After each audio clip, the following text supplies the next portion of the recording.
నమస్తే, welcome to GR Vidhatha news. నేను మీ Sujatha.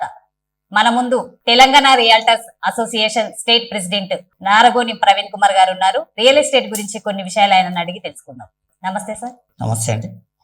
Sir, గత బీఆర్ఎస్ ప్రభుత్వంలో ఈ రియల్ ఎస్టేట్ ఎట్లుండే, ఇప్పుడున్న కాంగ్రెస్ ప్రభుత్వంలో ఎట్లుంది రియల్ ఎస్టేట్ గురించి, దాని గురించి చెప్పండి. వాస్తవంగా బీఆర్ఎస్ ప్రభుత్వంలో రియల్ ఎస్టేట్ అనేది పరిగెట్టింది.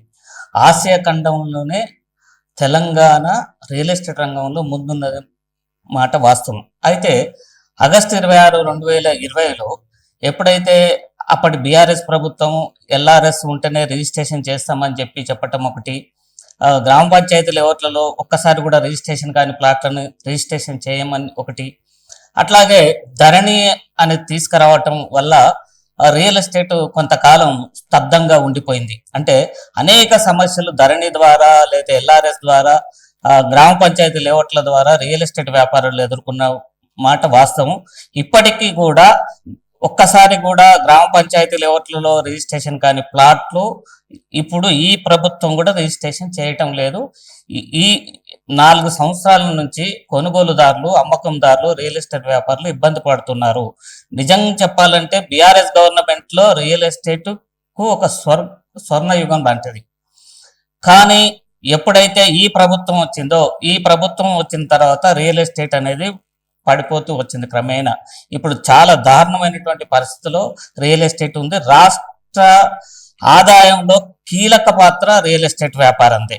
అంటే సుమారు 22% రెవెన్యూని తెలంగాణ ప్రభుత్వానికి రియల్ ఎస్టేట్ వ్యాపారం అందిస్తుంది. అలాంటి రియల్ ఎస్టేట్ వ్యాపారం యొక్క అభివృద్ధి కోసం ఈ ప్రభుత్వం పాటుపడకపోక ఈ రియల్ ఎస్టేట్ ని దెబ్బ కొట్టుకుంటూ వస్తుంది. అనేక సమస్యల్ని రియల్ ఎస్టేట్ వ్యాపారులకు సృష్టిస్తూ రావటం వల్ల రియల్ ఎస్టేట్ వ్యాపారులు ఆర్థికంగా చితికిపోయి ఆత్మహత్యలకు పాల్పడుతున్నారు. అయితే మేమేమంటున్నాం అంటే, ఈ ప్రభుత్వాన్ని రియల్ ఎస్టేట్ రంగం బాగా అభివృద్ధి చెందుతూనే, రియల్ ఎస్టేట్ వ్యాపారం చక్కగా సాగుతూనే ప్రభుత్వానికి రెవెన్యూ వస్తుంది. అట్లాగే ప్రజలకు కూడా అంటే రియల్ ఎస్టేట్ రంగం మీద కొన్ని లక్షల మంది ఆధారపడి జీవిస్తూ ఉంటారు. పరోక్షంగానైతే కోట్ల మంది ఆధారపడి జీవిస్తుంటారు. సుమారు ఈ రాష్ట్రంలో 12 లక్షల మంది రియల్ ఎస్టేట్ వ్యాపారులు ఉంటారు. ఆ 12 లక్షల మంది రియల్ ఎస్టేట్ వ్యాపారులు ఇప్పటికీ ఈ కాంగ్రెస్ ప్రభుత్వం వచ్చిన తర్వాత సగం మంది చిన్న చిన్న ఉద్యోగాల్లో లేదా కూలీనాలకి పోయేటటువంటి పరిస్థితి ఏర్పడ్డది. వాస్తవంగా ఎన్నికలకు ముందు మా రియల్ ఎస్టేట్ వ్యాపారులకు ఇదే కాంగ్రెస్ ప్రభుత్వంలో ఉన్నటువంటి ఇప్పుడు ముఖ్యమంత్రి గారు కానీ, ఉప ముఖ్యమంత్రి గారు కానీ, రెవెన్యూ మంత్రి గారు కానీ, వీళ్ళంతా రియల్ ఎస్టేట్ వ్యాపారుల సమస్యల్ని మేము పరిష్కరిస్తాం, మాకు మీరు ఓట్లేయండి, మా ప్రభుత్వం ఏర్పడితే ఖచ్చితంగా మీ సమస్యల్ని మేము మా దృష్టిలో పెట్టుకొని ఏవైతే మీకు సమస్యలు ఉండే ఆ సమస్యలు మాకు లిఖితపూర్వకంగా రాసివ్వండి, ఖచ్చితంగా పరిష్కరిస్తామని చెప్పి హామీ ఇచ్చి హామీని నెరవేర్చటం లేదు. బీఆర్ఎస్ గవర్నమెంట్ తీసుకొచ్చినటువంటి అంటే ఎల్ఆర్ఎస్ ఉంటేనే మేము రిజిస్ట్రేషన్ చేస్తూ అని చెప్పినటువంటి దాన్ని కూడా ఎల్ఆర్ఎస్ ను కూడా రద్దు చేస్తామని చెప్పి ఇప్పుడు ఉన్నటువంటి ముఖ్యమంత్రి గారు చెప్పటం జరిగింది. కానీ ఎల్ఆర్ఎస్ వీళ్ళు కూడా రద్దు చేయట్లేరు, వసూలు చేస్తున్నారు. పైగా ఇప్పుడు ఏం చెప్తున్నారంటే, ఈ April 1 తర్వాత మార్కెట్ విలువ పెంచుతామంటున్నారు. మార్కెట్ విలువ పెంచటం వల్ల రిజిస్ట్రేషన్ ఛార్జెస్ పెరుగుతాయి. రిజిస్ట్రేషన్ ఛార్జెస్ పెరగటం వల్ల ఎల్ఆర్ఎస్ ఛార్జెస్ పెరుగుతాయి. ఇది ప్రజల మీద ఇంకా భారం పడుతుంది. అంటే మూలిగే నక్క పైన తాటికాయ పడ్డట్టు అవుతుంది. ఇప్పటికే హైదరాబాద్ నగరంలో సామాన్య పేద మధ్యతరగతి ప్రజలు ఎవరు ఇల్లు కట్టుకోలేనటువంటి పరిస్థితి ఏర్పడి ఉన్నది. కాబట్టి ఈ ప్రభుత్వానికి మేము ఏం చెప్తున్నామంటే, మీరు రియల్ ఎస్టేట్ రంగ అభివృద్ధికి కృషి చేయండి. మీరు రియల్ ఎస్టేట్ ని దెబ్బ కొట్టే చర్యలకు పూనుకుంటున్నారు. దానివల్ల ప్రభుత్వానికి ఆదాయం రావట్లేదు.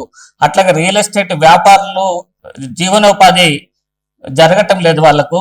కాబట్టి ఈ ప్రభుత్వానికి మేము సీరియస్ గా చెప్పేది ఏంటంటే, వివిధ ఐటీ సంస్థల్ని హైదరాబాద్ నగరం చుట్టూ విస్తరిస్తే ఖచ్చితంగా రియల్ ఎస్టేట్ వ్యాపారం అభివృద్ధి చెందుతుంది. అట్లాగే ఈ ప్రభుత్వం ప్రతిష్టాత్మకంగా RRR అని తీసుకొస్తుంది. అయితే మేమేం చెప్తున్నామంటే, ఇంకా ఈ RRR చుట్టూ ఒక 40 ఫీట్ల వెడల్పుతోటి 30 ఫీట్ల లోతుతోటి ఒక కెనాల్ తవ్వమంటున్నాం RRR చుట్టూ.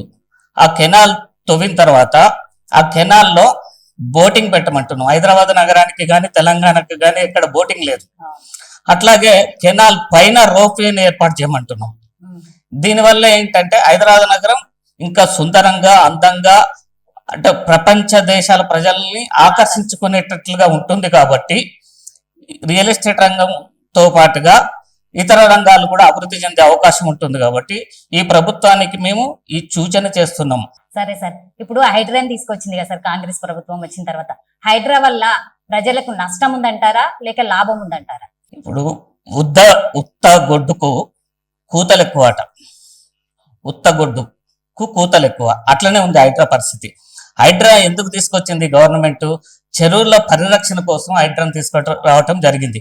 కానీ ఇప్పటి వరకు చెరువుల పరిరక్షణ కోసం ఈ హైడ్రా కృషి చేసింది శూన్యం. పేద మధ్య తరగతి ఇండ్ల మీద పడి వాళ్ళ ఇళ్లను కూల్చి వాళ్ళపైన ఈ ప్రతాపం చూపిస్తుంది. కానీ నిజంగా సంపన్నులమైన మీద కానీ కార్పొరేట్ రియల్ ఎస్టేట్ సంస్థల మీద కానీ ఈ యొక్క హైడ్రా ప్రతాపాన్ని చూపించలేకపోతుంది. పైగా వాళ్ళతోటి మరి కన్విన్స్ అవుతున్నారా, లేకపోతే వాళ్ళతోటి కుమ్మక్క అవుతున్నారా, లేకపోతే వాళ్ళ దగ్గర ఏదైనా కొంత తీసుకుంటున్నారా ముడుపులు ఏదో గాని ఇప్పటి వరకు 55 చెరువులు హైదరాబాద్ నగరంలో కనుమరుగైపోయాయి. ఆ చెరువులని రక్షించాలి, ఆ చెరువులో ఉన్నటువంటి టవర్లని కూలగొట్టాలి అనే ఉద్దేశం ఈ రాష్ట్ర ప్రభుత్వానికి కానీ హైడ్రా కానీ లేదు. అసలు హైడ్రా చెరువులను రక్షించాలంటే ముందు ఏం చేయాలి? హైదరాబాద్ నగరంలో ఉన్నటువంటి ప్రతి చెరువు మురికి నీటితోటి నిండి ఉన్నది. ఆ మురికి నీటిని చెరువుల్లోకి రాకుండా డైవర్ట్ చేయాలి. ఫస్ట్ డైవర్ట్ చేసిన తర్వాత ఆ చెరువు ఎన్ని ఎకరాలు ఉంది, ఎంతవరకు ఎఫ్టిఎల్ పరిధి ఎంతవరకు మార్క్ చేయాలి. ఎఫ్టిఎల్ పరిధి మార్క్ చేసిన తర్వాత అట్లాగే బఫర్ జోన్ ని మార్క్ చేయాలి. మార్క్ చేస్తే ఏమవుతుంది అంటే కన్ఫర్మ్ అవుతుంది చెరువు ఎంత విస్తీర్ణంలో ఉన్నది అనేది ప్రజలకు అవగాహన కలుగుతుంది. కాబట్టి భవిష్యత్తులో కూడా ఎవరు ఆ ప్రాంతంలో కొనుక్కుంటూ ఉంటారు. ఒకటి, ఇప్పుడు ఎవరైతే ఆ యొక్క చెరువులలో నివసిస్తున్నారో ఇల్లు కట్టుకొని నిజంగా చెరువులను ప్రక్షాళనలు చేయాలంటే ఇమ్మీడియట్ గా ఆ యొక్క ఇంట్లో ఉన్నటువంటి వ్యక్తులకు నోటీసులు ఇష్యూ చేసి వాళ్లకు 2013 భూసేకరణ చట్టం ప్రకారం నష్టపరిహారం కట్టించి వాళ్ళ ఇళ్లను అక్కడి నుంచి తొలగిస్తే అందరూ హర్షిస్తారు. హైడ్రా తెచ్చినటువంటి ఏ లక్ష్యంతో అయితే హైడ్రా తెచ్చారో ఆ లక్ష్యం నెరవేరుతుంది. కానీ ఆ దిశగా హైడ్రా అసలు పయనించటం లేదు. హైడ్రా ఒక పొల్యూట్ అయిపోయింది. అసలు హైడ్రాలో ఉన్నటువంటి అధికారులు కానీ రాజకీయ నాయకులు కానీ ఇప్పుడు చాలా చెరువులలో కార్పొరేట్ రియల్ ఎస్టేట్ సంస్థలు టవర్స్ కట్టినాయి. మరి ఆ టవర్స్ జోలికి ఎందుకు పోవట్లేదు హైడ్రా? ఖాళీ చిన్న పేద మధ్య తరగతి ప్రజల యొక్క చిన్న చిన్న 100 గజాల ఇళ్లను, 60 గజాల ఇళ్లను, గుడిసెలను కూలగొట్టడం అనేది సరైనటువంటి పద్ధతి కాదు. హైడ్రా అనేది రియల్ ఎస్టేట్ వ్యాపారానికి ఒక గొడ్డలు పెట్టు లాంటిది. కాబట్టి తక్షణమే హైడ్రాని ఈ ప్రభుత్వం రద్దన్న చేయాలి. లేకపోతే హైడ్రా సాధించాల్సింది ఏంటో ఖచ్చితంగా ఒక పిక్చర్ ప్రజల ముందు పెట్టి, హైడ్రా లక్ష్యాన్ని ఒక ప్రజల ముందు పెట్టి మీరు ఏ చెరువుల్ని ఎంత పరిధిలో మీరు రక్షించగలుగుతారు, ఆ చెరువులని మంచినీటి సరస్సులుగా తీర్చిదిద్దగలుగుతారు ప్రజలకు చెప్పిన తర్వాత ప్రభుత్వం అలాంటి చర్యలు చేపడితే బాగుంటుంది. లేకపోతే హైడ్రా వల్ల ఇప్పుడు ప్రజలు ఎక్కడ ఇల్లు కొనాలి, ఎక్కడ ప్లాట్ కొనాలో తెలియక భయభ్రాంతులకు గురైపోయి ఇన్వెస్ట్మెంట్ చేయటం అనేది బంద్ చేశారు. కాబట్టి రిజిస్ట్రేషన్స్ తగ్గిపోయినాయి, ప్రభుత్వానికి ఆదాయం కూడా పడిపోయింది. సరే, ఇప్పుడు హైదరాబాద్ లో ఉన్న వాళ్ళందరూ సెటిల్ అయ్యి మంచి ఇల్లు కనుక్కోవాలి, ఇల్లు కట్టుకోవాలి అని అంటారు. పేద మధ్య తరగతి వాళ్ళు కూడా హైదరాబాద్ లో ఇల్లు కట్టుకోవాలనే ఆలోచన ఉంటుంది వాళ్ళకి. వాళ్ళు కొనే పరిస్థితులు ఇప్పుడు ఉన్నాయంటారా? కొనగలుగుతారా వాళ్ళు? నిజం చెప్పాలంటే హైదరాబాదు నగరం సంపన్నుల నగరం. పేద మధ్య తరగతి ప్రజలకు హైదరాబాద్ నగరంలో స్థానం లేకుండా ఈ యొక్క రాజకీయ నాయకులు కానీ కార్పొరేట్ రియల్ ఎస్టేట్ వ్యాపారులు కానీ చేశారు. నిజం 1 లక్ష రూపాయలు శాలరీ ఉన్నటువంటి ఒక గెస్టెడ్ ఆఫీసర్ కూడా 150 గజాలలో ఇల్లు కొనుక్కోలేనటువంటి పరిస్థితి. ఒక 133 గజాల ఇల్లు కొనుక్కోవాలన్నా కూడా 85 లక్షలు. ఇది నేను చెప్పేది నగర శివారు ప్రాంతాలలో. నగరం లోపట అయితే 3-4 కోట్ల రూపాయలు పెట్టాలి. 2 కోట్ల నుంచి 3 కోట్లు అపార్ట్మెంట్లలో ఫ్లాట్ కొనే పరిస్థితి ఉంది. 1 లక్ష రూపాయలు ఉన్న జీతగాడు ఇల్లు ఎట్లా గడుపుతాడు? సొంతంగా ఇల్లు ఎట్లా కొనగలుగుతాడు చెప్పండి?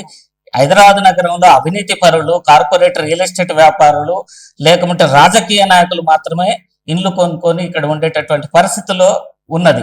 అట్లాగే నిజం ఈ రోజుల్లో చాలా మంది కళ ఏంటంటే హైదరాబాద్ నగరంలో ఇల్లు ఉంటే మా పిల్లలకు మంచి సంబంధాలు దొరుకుతాయి, లేదా హైదరాబాద్ నగరంలో ఇల్లు కానీ ప్లాటు ఉన్నదంటే కొంచెం గర్వంగా ఉంటుందనే ఉద్దేశంతో ఊర్లలో ఉన్నటువంటి ఎకరాలను ఇళ్లను ప్లాట్లను అమ్ముకొని వచ్చి హైదరాబాద్ నగరంలో ఇన్వెస్ట్మెంట్ చేస్తున్నటువంటి పరిస్థితి ఉంది. నిజంగా పేద మధ్య తరగతి ప్రజలకు హైదరాబాద్ నగరం నివాసానికి అనుకూలంగా లేదన్నది వాస్తవం.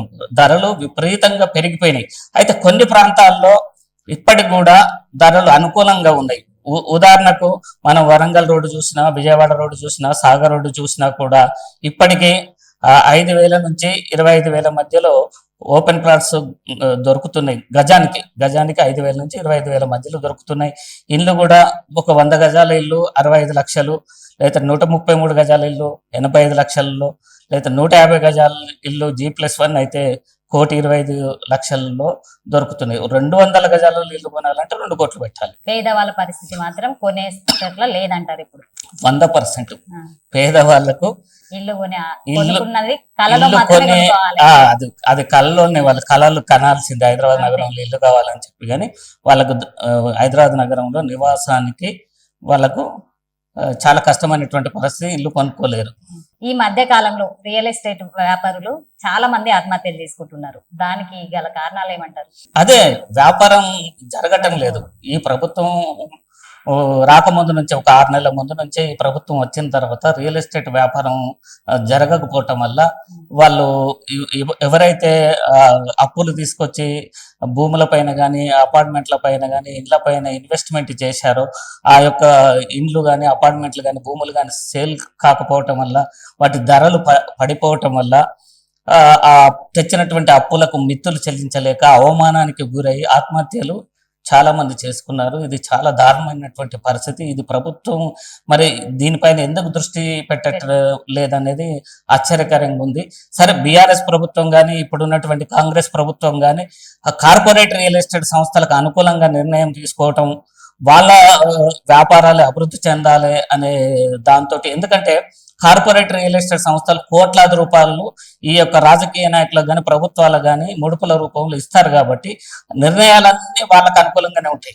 నిజంగా తెలంగాణ వాళ్ళు ఓ 2 ఎకరాలు 3 ఎకరాలు 4 ఎకరాలు 10 ఎకరాలు లేఅవుట్లు చేసుకొని, లేకపోతే ఒక 2 ఇళ్ళు 3 ఇళ్ళు కట్టుకొని జీవనోపాధి పొందుతూ ఉంటారు. లేకపోతే ఒక 10-12 ప్లాట్ల అపార్ట్మెంట్ కడతా అంటారు.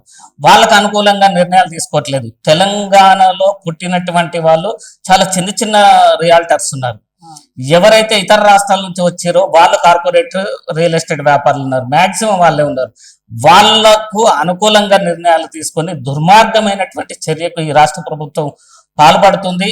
గత ప్రభుత్వం అదే చేసింది, ఈ ప్రభుత్వం అదే చేసింది. ప్రభుత్వ భూములను వాళ్ళకు దోషపెడుతుంది. అట్లాగే చెరువులను దోషపెడుతుంది. ఇప్పుడు చెరువులలో కట్టినటువంటి వాళ్ళు ఎవరైనా తెలంగాణ వాళ్ళు కట్టిరా? కార్పొరేట్ రియల్ ఎస్టేట్ సంస్థలు ఇతర రాష్ట్రాల వాళ్ళు కట్టిరు. వాళ్ళ దగ్గర వీళ్ళు కోట్లాది రూపాయలు పంచక తిని వాళ్లకు అనుకూలంగా నిర్ణయాలు తీసుకుంటున్నారు. హైడ్రా తీసుకొచ్చి వాళ్ళ టవర్స్ కానీ వాళ్ళ భవనాలు కానీ కూలగొట్టలేదు. కేవలం చిన్న వాళ్ళ మీదే వీళ్ళ యొక్క రాజకీయ నాయకుల ప్రతాపం ఉంటుంది.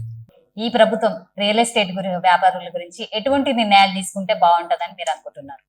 నేనేమంటున్నంటే హైదరాబాద్ నగరం చుట్టూ ఉపాధి కల్పన కోసము సాఫ్ట్వేర్ సంస్థల్ని ఇతర వ్యాపార సంస్థల్ని నెలకొల్పితే అక్కడ నిరుద్యోగ సమస్య తీరుతుంది. నిరుద్యోగ సమస్య తీరినప్పుడు ఆర్థికంగా ప్రజలు బలపడతారు. కాబట్టి అప్పుడు ఏదైనా ఒక ప్లాట్ కొనుక్కోవాలి, ఒక ఇల్లు కొనుక్కోవాలని ప్రయత్నం చేస్తున్నటువంటి సందర్భంలో రియల్ ఎస్టేట్ వ్యాపారం అభివృద్ధి చెందుతుంది.